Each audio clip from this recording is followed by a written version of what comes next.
There you go. Well, I'd like to welcome everybody to our 25th annual Seattle Queer Film Festival discussion with directors that we're so fortunate to have from the Boy Shorts program. My name is Delvet. I am the board treasurer and also the co-programmer for Boy Shorts this year. Yeah, I'm Michael Bini. I am a board member and I'm the other co-programmer for the Boy Shorts this year too. So we're going to go around and let the directors introduce themselves and let you know which film that they directed and we were lucky enough to show. I will start with Justin, your screen. Sure. Justin Dean. I'm Joel Brooklander. We directed the film Profile. Mike. My name is Mike Roma. I'm the writer-director behind The Dick Appointment. Kevin. Hi everybody, I'm Kevin Jang Wang, and I'm the writer, director, and one of the producers for Blue Suit. Jacob. Hi, I'm Jacob Charton, and I wrote and directed True to You. Great. And today. Hi, I'm Tadeo Bijos, and I directed and wrote and directed Every Thorn Has Its Day. Right. Do you want to jump in, Michael, or shall I? Yeah, well, I think, do we want to start with like having, maybe we'll go in the same order, if you remember this, to have each filmmaker tell us a little bit about the film. So then we can ask them some questions. Yeah, so you want to I would say kind of your process, what brought you to do this subject or bring this film to life? I know we have films that range from 2 minutes to, almost 20, a little over 20 minutes. So it'd be great just to hear how this came to life for each of you. So I want to start with Justin. Sure. So Profile is really basically the idea of a young Black man grinding while Black. Anything and everything can be a deal breaker. So photo angles, response times, the 2011 iPhone visible in the mirror selfie preferences. The whole thing takes place entirely on a phone. And so really throughout the whole film kind of careens to the humor and humiliation of the digital hookup culture, as well as we wanted to give an uncomfortable look at race in the queer community. And because it all takes place on our phone, we really wondered why we had never seen a totally normal experience, kind of being frustrated and bewildered on the app that shall not be named, portrayed in film. Everyone's sort of seen films and TV shows where text message bubbles pop up on screen. There's something, but we've never seen something that was entirely in app itself, something that was actually in a 9:16 format that actually works on your phone. And we really thought there was an opportunity to kind of look behind it and see all those unsent messages, those manic swipes, those filters you'd never admit. And we started to talk about, Joel and I, how we'd like to show that. Because as we figured, the way we live on our phones by now is, especially right now, is the way we live. We hope we capture that in an honest way. You did like might be an obvious question, but was it autobiographical? Like, were you using like historical chats? No, very much not. No. It's a question we've gotten a lot with a lot of people projecting the Black main character onto Justin, but it's definitely a creation. We did a lot of photoshopping to make those chats. Nothing is screenshotted from real people. That was interesting. So, and I, forgive me for not remembering in the credits, but did you do the animations yourself, or did you work with somebody? You did it? Yeah, so we did all of it ourselves. And in fact, making a film completely on a phone, we found ourselves learning a lot of new sort of tasks for a film project, kind of going as, kind of flying by the seat of our pants. Recording a lot of the content in the app itself. So actually just hooking up to the computer and pressing record through QuickTime. Editing tons of images to make them look real, as Joel mentioned, photoshopping, creating dozens and dozens and dozens of effects and custom transitions to match, again, like sort of the weird sort of latencies and sort of swipes and everything, just to make sure that that all looked as real as possible. We really wanted to make it feel natural, which made us kind of come up with a lot of very complex editing constructions that in some ways 2 people could do, but also was definitely a lot of work. But I think we're really happy with how it turned out. Yeah, if you're asking the question, we feel like we did a good job with it because it was very. Yeah, how do you feel? Yeah, you did a good job. I mean, obviously, to note that you guys are a couple 9 years plus, how was that to put this film together? Right, star, everything. I mean, there's quarantine and being together doing a film. So what was this like? We did a lot of the work before quarantine happened, and it was funny to go from that kind of lockdown to this kind of lockdown. Yeah, it was division of labor. We each are good at different things. Like Justin is incredibly good at generating things. He did all the transition stuff, and I really drilled down into photoshopping a billion images, it felt like, and figuring that out, which I did not know how to do before. So yeah, it was just. Do you guys work together also, like at advertising agencies, or are you freelance? Screenwriters. So my day job is I work in branding, as a creative director, and that's where most of my experience comes from, naming, and then now more verbal lead. So it's still writing, and this is I wrote this screenplay. And which was also, writing a screenplay that takes place entirely on a phone is another challenge that I could talk about later. There's not a lot of precedent for it, so like that was actually a challenge too. But yeah, my day job is in branding. Yeah, and I work separately in book publishing, and I write on the side freelance just for fun as well. I did like the reality of the experience on the phone, like when you were getting a calendar reminder of from somebody coming in. That was interesting too. Like, what a boner killer too. Yeah, I mean, like that was sort of the drive to do it. Like that was sort of the challenge, the stunt to do it on the phone. I think there's so much latent tension. There's micro choices and actions and as well as whole stories that happen just on our phones now. We live now in an era where personal computers are actually personal behavioral trackers in our pockets, on our tables, most often in our hand. And it's probably the most mesmerizing thing you can do is to watch somebody on their phone. It's like watching someone's id completely take over. And we really wanted to represent that sort of, what you post is not actually what you do. And like, there's like so much sort of kind of dramatic tension in that and dramatic irony that we just felt it was such a great opportunity to actually try to capture that. And on grinding specifically, everyone's kind of thrown into this dizzying kaleidoscope of other people's desires. And so we really wanted to kind of reveal, dig into like those uncomfortable parts of yourself that a lot of people don't confront, but might manifest in how they are on their phone. Nice. Did you guys meet on Grindr? No. Actually, no. I met my partner of 8 years on Grindr. I mean, so many people do. Yeah. So, Mike, let's switch over to Mike, your film, because I think there's good parallels as we're going to start to introduce some of the others. So, and I think you guys will hear some of these things. So, Mike, if you want to kind of give us your story on your film. Yeah, my mind was going while you guys were talking about Profile. I'm so excited to watch it because I actually did the opposite of what you guys did, which it sounds like it was all on the phone. And mine is all in real life. So the conversations take place as if you would stage a normal scene between two actors. And I think in a similar way, I feel like it's so ubiquitous for us, right? Grindr and app culture, and even any kind of app or Twitter or Instagram nowadays, especially during quarantine, but it's really hard to capture on screen because it's not exactly exciting to be looking at a phone screen when you're watching a movie screen. You could be doing that on your own time. You want to be watching something that's a little bit more visually engaging. And so my version of that was to put actors in the same room together, but instead of a dick pic, they're flashing each other or they're stripping, because these are things that you have to do when you are on these unspoken apps. But you only see the after effect, and so you don't get to see all those little awkward things in between. And is this presentation that you're giving to other people, and you're also behaving in a way that you wouldn't normally be behaving on a date. So the cold open, the opening scene for my short, sort of begins as if it's a date, and it sort of has that kind of a vibe as if the two characters are maybe just grabbing a drink of wine, getting to know each other. It happens, very quickly. It's subverted where the guy just stands up and lifts up his shirt, and it's to show that we wouldn't behave this way normally. So yeah, I'm really excited to watch yours as well. Yours as That's well. so clever. Yeah, it was really interesting. I loved how you caught just the nuances of that, the cold open, like when the guy's like, what are you doing? Well, I'm just sitting here sipping some vino. And he's like looking at him across the table. It was awesome too. Then he gets excited about, yeah, it was great. I really enjoyed that.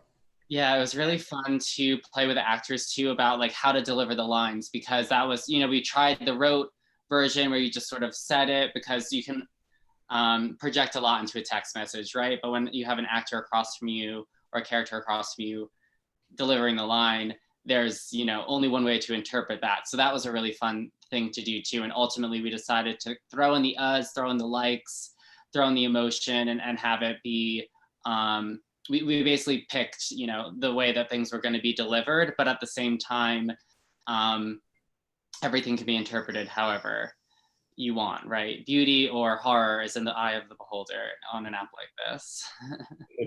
I like you paralleled them, I think, with, you know, the other film profile, that the way you represented was verbal, which is fascinating. Like you would, I think you would like, you described, you'd say the emoji that was happening in the film.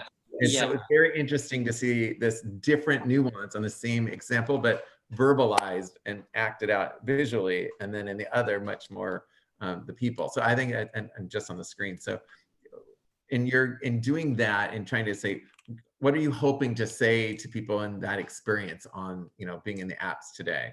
Yeah, I think my biggest thing is just remember that there's another person on the end of the line, or on the other end of the phone, and that, you know, it may just be similar looking to Candy Crush, but it's not. You don't want to crush this fruit. You want to connect with it, you know, which is why, I mean, hopefully most of the people watching this Q&A have already watched it. I watched the short, so I'm not spoiling anything, but that's why, you know, I focus more on friendship and deeper connection rather than just sex by the end of it. Obviously, that's a really fun element to it, and I don't want, you know, the short to come off as sex negative or anything, because I think it's really hard to have nuanced conversations about app culture, but at the same time, we're limiting ourselves if we're just looking for this one thing. You know, Grindr was started, I believe, because the founder wanted to just find queer friends in his city, and he had no idea how to go about that. You know, culture is totally changing, and, you know, I keep saying especially now, but especially now, like nightclubs in WeHo, where I live, are, you know, shuttering right now, which is really a big shame. But we can obviously lament that and mourn that, but we also have to look towards the future and figure out how to keep these queer connections going. So, you know, hopefully in some little way, the short contributes to that. Yeah, that's awesome. I did, so same question for you. Was any of it autobiographical? I've never described it. Yeah, I mean, of course there are elements of that. I actually was working as part of the screenwriters colony last year on Nantucket Island, and I developed a pilot version of this. Oh, cool. And so ever since then, I've just saved on my phone. I have a folder. I'm looking down here because my phone's right over here. Of just like random weird conversations that people say to potentially include, you know, in the script or in the series going forward, just because some people are I'm just like, how is this your opening line? Or like, on what word, like, what would you want me to say to this? You know, like, this is absurd, but it's so funny. And it's just like having a sense of humor with this and not taking these apps too seriously, I also think is super important, and it gives me great inspiration. So have at it, folks. It's a good thing. Now, we'll go over to Kevin in your film. I think obviously we've gone from app culture and things. Now this is a unique take on kind of the unrequited. How do you, you know, let your inner thoughts come forward? So I'd love your take on your film. Yeah, so Blue Suit is really about a story of two friends, and it follows John, who is this anxious guy in his 20s, and he has a crush, like intense feelings for his friend Henry, but it's complicated because Henry is moving across the country literally the next day. And so Henry's unaware of John's feelings, and John only has one last night to actually confess his feelings to Henry. But things get complicated when Henry's friends surprise Henry with a going away party that night. So we just follow John and his journey throughout this party, trying to find a private moment to actually confess his feelings for Henry. And how we really see this film is really the intersection between what you want and what you need. And it really challenges us to ask ourselves, like, okay, do I want this relationship? Is this what I need? And how do I navigate all of that? And I feel like a lot of folks will find this relatable, and we've all had a conversation about like what we want versus what we need, and especially in a romantic like context. And so I hope that that resonates with viewers who watch my film. Yeah, and it was a very creative thing. I know in the details in the film, it's a pure Asian cast brought together to bring this story. And I loved how you were describing, it's an everyday story that's relatable, that you went through the lens, you know, that I think hasn't had much visibility. What has that been like for you to see this film start to see the light of day? It's been incredibly gratifying. And I will share in that, like, Blue Suit was conceptualized initially. This script, as I was writing it, was a way to process my feelings, because this film is loosely based off of something that happened to me. Of course, I over dramatized certain areas, I condensed it and everything, but I started writing this because I needed to process my feelings about what had happened. And from there, as I finished my script, I realized, oh my gosh, you don't really see a lot of queer coming of age films that are focused on through the lens of Asian Americans. And I wanted that to be the case. I wanted to make a film that was nearly an Asian American cast. And through that lens, we're able to tell really powerful stories that still you're able to relate to it, you're able to resonate with it. And not only that, I just want people like myself who look like me, who are queer Asian Americans, to be able to watch this film and be like, oh my gosh, I finally see myself in a film. Yeah, I found it interesting, like to your point of immediate gratification or not, what you want versus need. And I think it flies back to our prior discussed films, also this gratification need within the gay culture, and how do we control it, or how does it control us? And so it's an interesting thing to see. I know when I watched your film, I was just fascinated by the time it ended. I was like, what? Oh, all right. Okay, all right. This is, you know, an interesting, different take. And it's a fresh thing that I think we as Americans tend to like to put things in a nice little bow and send it off. And there's just great angst and humor and awkwardness that goes into these films. So I think that was a good way of, you know, setting the stage. Thank you. Yeah, absolutely. I wanted John to embody all of those feelings of, you know, the feelings of anxiousness and the awkwardness that you never know how to tell your friend that you've had feelings for him this entire time.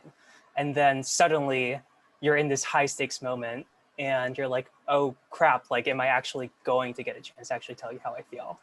Yeah, fantastic. I'm going to go over to Jacob, you know, with your film. Here's a very power-packed short film. Yeah, it's a short duration, but it really pulls in another unique way of telling a story. So I'd love your thoughts on how this film came to be.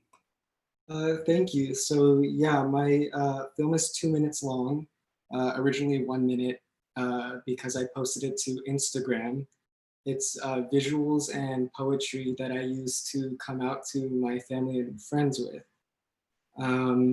And I never really anticipated submitting it to any festivals or have it run the circuit, but a friend of mine suggested I submit it to Outfest, and then it got into Fusion right before quarantine, and it showed, and it was just like so surreal that this 1 minute film that I posted to Instagram was shown to a live audience. So yeah, it was very DIY, very found the actors on Instagram, used friends, shot with a Canon 5D, stole shots around LA, and just filmed basically shots of my life or things that resonated with me. And yeah, used a voiceover. It's a phone call basically to my family and friends. Yeah, to me, I found just I grew up raised Catholic, and so watching the film and watching the internal struggle of this, you know, character dealing with, you know, sexuality and religion, and you could feel the push pull of that. And I mean, I think it goes to that theme still of gratification and understanding what are you allowing yourselves to accept. So I just love, you know, how did that work out? And as obviously it's a coming out letter to your family, your own story. How did that come for you? How was that realization? Ultimately, I think it was very cathartic. I mean, I shot most of the church scenes at my childhood church in the Valley, and it was very personal. I wanted that imagery to come through because it's so powerful in my life, and I feel like other people might not get the chance to see that. There's not that much Mexican imagery out there in mainstream shows. So yeah, I tried to incorporate as much me as I could into it and make it very personal and hope people connected with it. That's great. Should we move to our final film guest? Deo, you're up. Hi. Oh. So I introduced my film first, right before you guys ask questions. Yeah, well, that was just so touching. I mean, my movie's about a zit. So, you know, I mean, that's the short of it. And I think that's a fair way to go about the movie.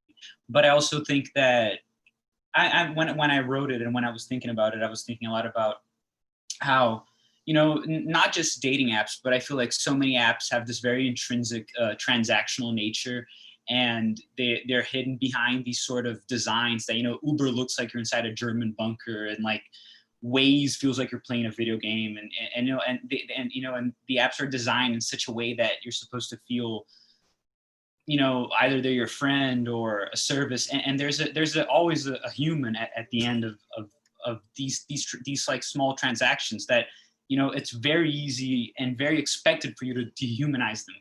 So I don't know, I was just surprised at how often, like, I mean, a big thing that happened was when I got this Uber ride once, and we became really good friends, like in this like hour that we were driving, and then I caught his, you know, I got his phone number, and okay, like, let's hang out.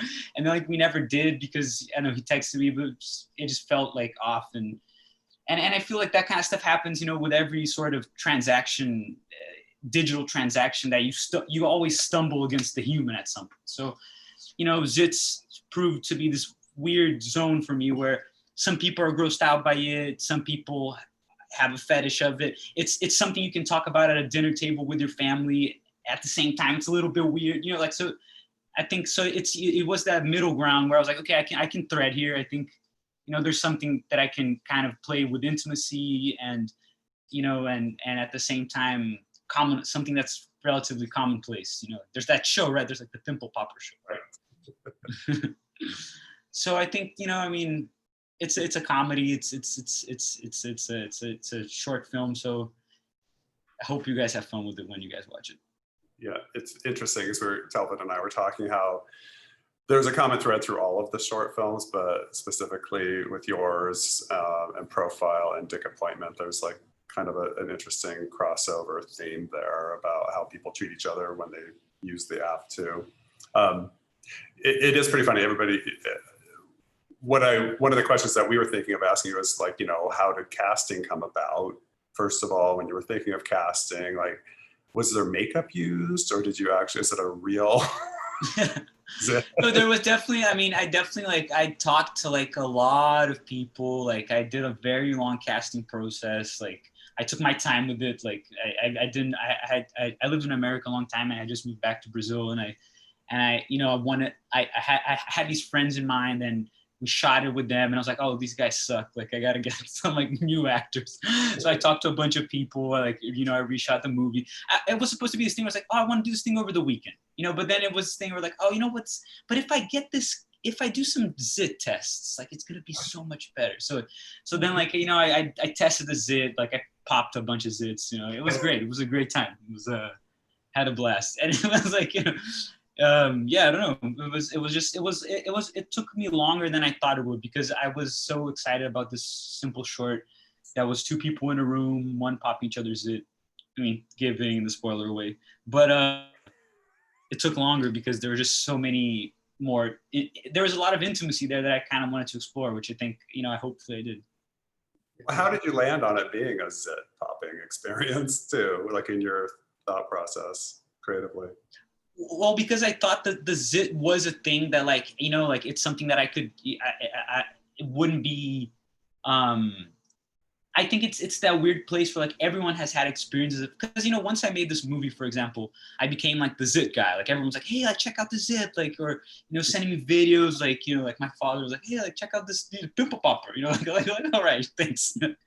But that's the thing, it's this place, it's this zits I feel like are at a common place where everyone has popped zits, or like I've so many people in relationships pop each other's zits. Like that's like, and pop each other's zits, and like that's something that I get constantly. Like, oh man, like I pop my boyfriend's zits, I pop my girlfriend's zits. Like that's something I get all the time. Like, who are you hanging out with? I don't know, maybe it's the wrong people. But I think It's true. Though. Yeah, you got. it did showcase though this kind of using an app. You're watching the film, you're expecting this hookup, this interesting scene, and then you quickly realize it's turned, and you're like, oh, but it's still treated in a way kind of like this emotionless transaction, because it was more like we're done, and then it's like, no, I'm not staying over, bye. Like it was an interesting metaphor used in a different way. Like it was a very fascinating way. When I watched it, that I was like, this was I get to a point, you could do it in a non-sexual, explicit way of what app culture can do. And it was a unique twist to explore the same emotional highs and lows were going on in the anticipation, and the just, you know, you're trying to understand the dance of this relationship that we're seeing. But it was very fascinating, that kind of metaphor that kind of read through. When he requests like a star rating too, kind of.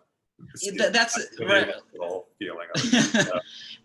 It's just because one thing that I was kind of fascinated by is that like it's hard for you to call someone out, like no one's wrong, they're just being cold, you know, and that's something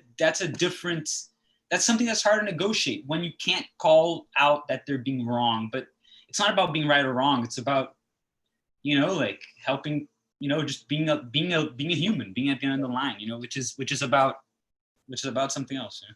But anyways, yeah.